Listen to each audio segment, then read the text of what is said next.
Okay, welcome everyone to the deep dive. Today we're digging into some specific source material you shared with us. It's a PDF and it's titled Lev Intentionally Discipline, Mindset, Direction, a 90-day self-project by Harsh Strongman. That's the one.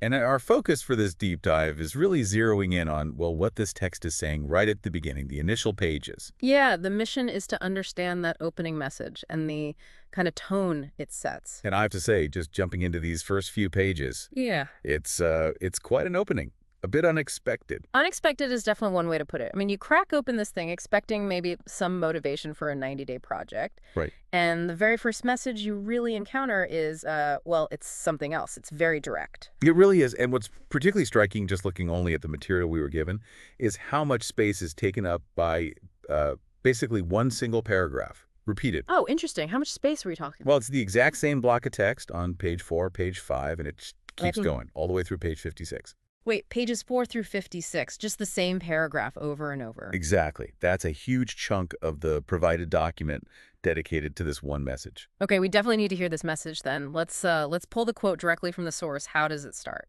It starts very bluntly. It just says, "You're a thief." Wow. Okay, no beating around the bush there. What comes next? It follows up immediately with a kind of challenge or maybe a prediction. You won't be able to complete this challenge, I assure you. Don't even try. So, first an accusation, then basically saying you'll fail. Strong stuff. Yeah, and then it connects that idea to like a core character issue. It says, people who cannot be honest in their dealings cannot be honest with themselves. Ah, okay. So it's linking the thief accusation to general dishonesty and self-honesty. Precisely.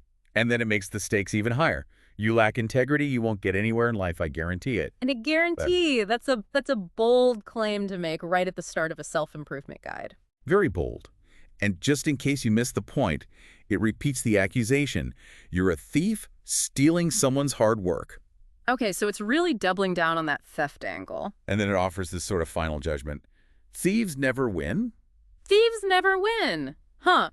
Anything else in that paragraph? Just one more bit, really driving it home. You don't have what it takes. You're an ordinary pickpocket. An ordinary pickpocket. Wow. So that whole chunk thief, you'll fail, no integrity, won't get anywhere, stealing, thieves don't win, you don't have what it takes. Pickpocket, that's what's repeated from page 4 to 56. That entire sequence, yes.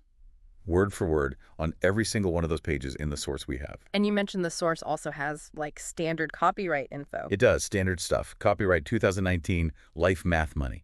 Published by the same. Life Math Money lists their website, lifemathmoney.com, and, importantly, it includes the usual legal language about not reproducing or distributing it without permission, license only for personal use, that kind of thing. Right, which gives context to why the author might put that aggressive message there. But analyzing the message itself, just based on the text. Well, based only on the text provided, it's fascinating how the author uses this repetition. It explicitly frames the reader, anyone encountering these pages, as someone assumed to have stolen the material. Yeah, it's not a warning like, if you stole this, it's a direct statement. You are a thief. It makes an assumption about you, the reader. And right away, it forges this really strong link within the text itself between that presumed act, getting the document improperly, and a fundamental lack of integrity. It connects the how of obtaining it directly to your core character, according to the text. Yes. And then the text spells out the consequences of that perceived lack of integrity, Sure. according to the text. Pretty severe. You won't be able to complete this challenge, and even broader, you won't get anywhere in life. So the ability to succeed, not just in this 90-day project, but in life, is directly tied in this text to whether the author believes you obtained the document legitimately. Exactly. That's the connection being made, page after page.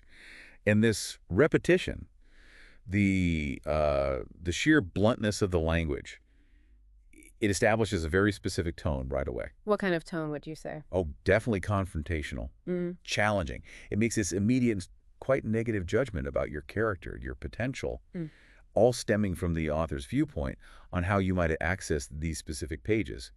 It's not trying to build rapport, that's for sure. It feels more like a barrier being put up right at the entrance. That's a good way to put it. A barrier or maybe a test of sorts based on the author's assumption. Okay, so let's step back.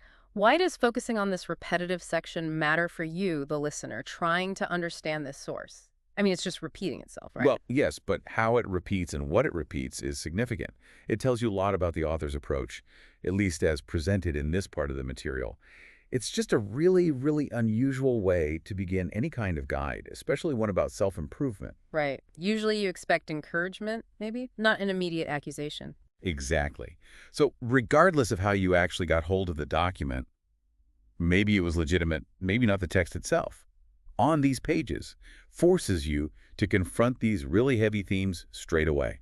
Honesty, integrity, your own capability. And it frames all of that through the author's lens on essentially copyright enforcement or unauthorized sharing. Yes, it sets a very specific, maybe even aggressive, tone and expectation from the author directed at the reader who finds themselves on page 4 or beyond, like you said, challenged at the door. So this deep dive really shows how even text that might seem like just, I don't know, filler or a really strong warning Mhm. can actually reveal a lot about the creator's mindset and how they choose to interact with their audience, or at least the audience they assume they're interacting with on those pages. It's insight derived purely from analyzing the source material we have in front of us. Now, speaking of what we have, we need to be really clear about the limitations here, based on the source material provided to us. Absolutely crucial point. The PDF excerpt we analyzed, those pages 4 through 56, are almost entirely dominated by this one repetitive message and the copyright stuff. So what's not there? Well, based only on the pages provided, what's missing is the actual meat of the project. You know, the specific steps, the exercises, the advice on discipline, mindset, direction that the title promises. Right. We didn't get the chapters that presumably lay out the 90-day program itself. Correct. So our analysis today is strictly limited to the text we were actually given. We can only talk about what's present in these pages. Okay, understood. So if we wrap up the findings from just these pages, what's the main takeaway? The main finding is pretty stark. The provided section of this document is overwhelmingly characterized by a very blunt, highly repetitive message. A message that challenges your integrity right off the bat. Yes, challenges your integrity based on the author's explicit assumption that you, the reader of those pages, are a thief. And the text, within itself, draws a very clear line. A very explicit link, yeah, between that assumed dishonesty and your fundamental ability to succeed not just with the potential project, but, as it claims, in life generally. Okay. So that brings us to the end, and maybe a final thought for you, the listener, to consider. Go for it. Think about the impact. Imagine embarking on something like a 90-day self-project, something about discipline and mindset, usually framed as a positive journey, right? Typically, yes. Now, imagine starting that journey, open in the guide, and the first thing you encounter, repeated dozens of times, is this direct accusation about your core integrity. How does that initial tone, that sort of aggressive barrier from the text itself, potentially shape how you'd engage with whatever comes next, even if the actual how-to content, which wasn't in our pages, is completely different? Yeah. How does that framing affect your mindset going in? Does it motivate you? Does it put you off?